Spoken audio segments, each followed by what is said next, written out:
I seen him fight his last fight. He was tired in that 12-round span. Like, you could tell every time he fight, it's always like a gas tank problem or... Make it rough for anybody. But, Tank is a different animal, too. So, it's a great fight. That's why everybody want to see it. We can't just and say, oh, he going to win, oh, he going to win. No. People go in there and he's very obedient to Tank's power. And Lamont wasn't that. And Lamont wasn't having it. Shakur Stevenson warned Lamont Roach not to go for a rematch with Gervonta "Tank" Davis. He said Davis is extremely powerful and one of the best fighters out there. Stevenson added that Davis has been knocking out his opponents and is in great shape, so Roach should think carefully before facing him again. I think it'll be a chess match. I think it'll be a boxing match. People talk about his power. His power is great. You can clearly tell that he's cracking. Shakur Stevenson said that if he ever fights Gervonta Davis, it would be his hardest fight. He respects Davis for his power, skill, and unpredictability, and knows it wouldn't be easy.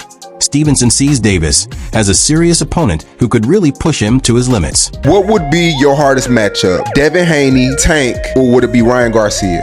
Nah, Ryan, just X him out. He's trash. It's gonna be Tank. I ain't say it before, but I'm gonna say it like me and him the big fight. Gervonta Davis looks stronger and more muscular than ever in new training videos, showing his intense focus and hard work. His tweet, "Somebody is in trouble," has fans excited and thinking he's ready to dominate in his next fight.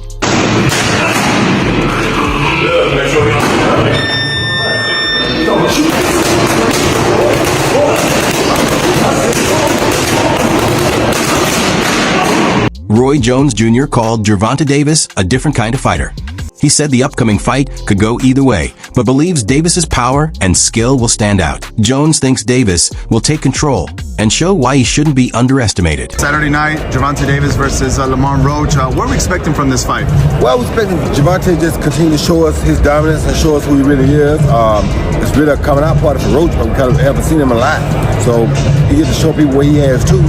And usually when you get two guys who are boxers amateurs, it's going to equate to a good fight for the first two rounds. But when they're in the pro round takeover, we'll find out, has Roach adjusted to being a pro yet, or is Tank too superior as a pro? And that's where the difference will come in at. Roach is coming up on weight that, a lot of people keep on saying that's a very big disadvantage for Roach. His power might not transfer to, to this weight class. What do you got to say about that to the critics? Well, I ain't really got nothing to say to the critics because most of the time they don't know the hell they talk about no weight, but I was able to carry my weight from 154 to heavyweight. You know how to do it right, then your weight with your punch will come through. You don't know how to do it right, then yeah, you're going to lose your punch. So if he's a good, fundamentally sound fighter with a punch, you're going to have a punch at 130, then you're going to have a punch at 140. If he's not really fundamentally that sound, then he won't. That's why Tank was able to jump around. Tank fought between 130 and 140, whatever weight he wanted to. Why? Because he's a great fundamental puncher. So his punch will be the same no matter what weight he got on. If you are fundamentally sound, that don't matter. But if you're not fundamentally sound, then yeah, when you move up weight, you're going to lose your punch. That's exactly what I thought you would say. Like, breaking that down and making understand that from 130, 135 to 140, I mean, you got to carry that power with you and how you're going to punch. If you got fundamentals, you're going to carry it automatically. I took it all with a heavyweight from a junior middleweight. Gervonta Davis has started working with a new coach, showing he's taking a new and more serious approach for his upcoming rematch. His training now looks more focused and organized, with an emphasis on basics and building stamina. People watching him train say he seems very committed and clearly understands how important this fight is. Yo, what's going on, fight fans? Check it out. It looks like Gervonta Davis has a new coach. And this is Coach Mustafa. He's a well-known coach down in the Atlanta area, and it looks like he's starting to train with him. I know he has that upcoming rematch coming up. It looks like it's slated for June. Now, this coach is known for his working on timing, precision, accuracy. Those are some of the things that this coach is well known for. He's also been training Kevin Farmer for his past two fights. Now, what does this mean for Tank? Is he leaving Coach Kyle and Coach Kenny, or adding Coach Mustafa to the team? Is it smart to switch trainers so close to a fight? Let me know what y'all think down in the comments below. Many people agree that Davis wasn't at his best in the first fight, maybe because of distractions or a bad game plan. Fans and critics think he didn't show his full potential.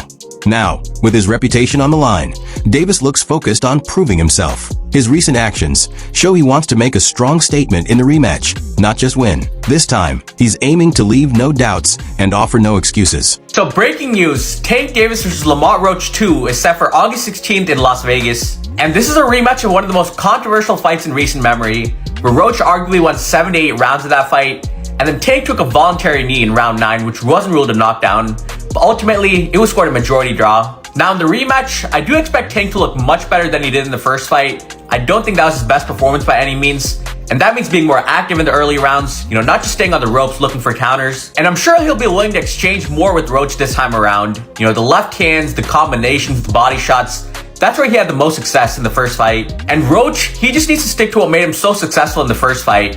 His forward pressure, staying behind that jab and right hand. But most importantly, he wasn't scared to take it to Tank, but he also didn't get too aggressive. Most of Tank's opponents, if they're scared of the power, they'll sit back on the ropes, get slowly broken down, or if they end up getting too aggressive, they get caught with the counterpunch. But Roach, he was sharp that whole fight. I would go Tank in the rematch. I think he has a lot more to show this time around. But Roach did prove to be a very tough test. But you guys let me know who you got. Experts and boxing fans have noticed that Davis has been quiet lately, while Lamont Roach has been speaking out in interviews and on social media.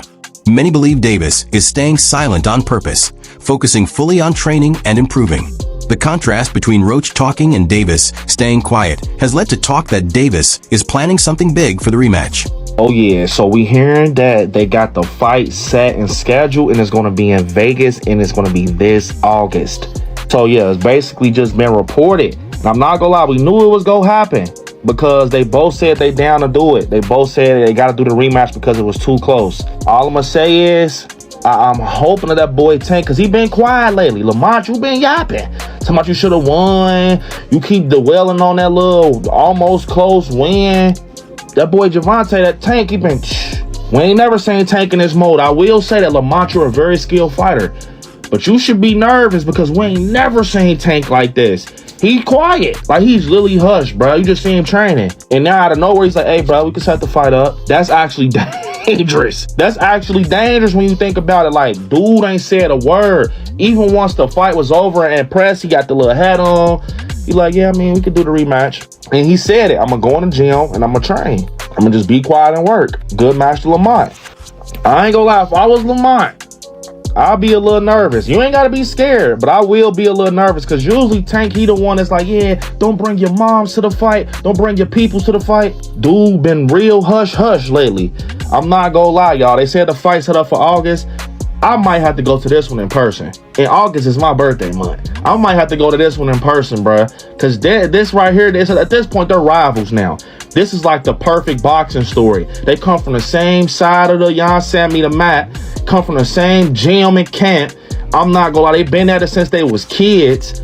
This like the perfect boxing story, y'all. I'm not gonna lie, we might have to be in there in person. But like I said, y'all already know how I go. When it come down to it, I'm putting my money on my boy Tank.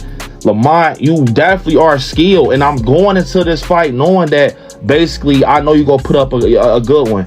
But I got my money on Tank. We ain't never seen Tank like this, bro. Dude quiet, and he ain't saying nothing. The fight just got booked. Oh, yeah. With the rematch heating up, all eyes are on Gervonta Davis to see if he can deliver a dominant performance and silence the doubts.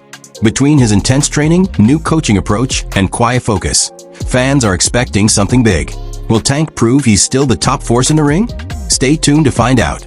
Don't miss any updates. Subscribe now for the latest news, fight breakdowns, and behind-the-scenes coverage.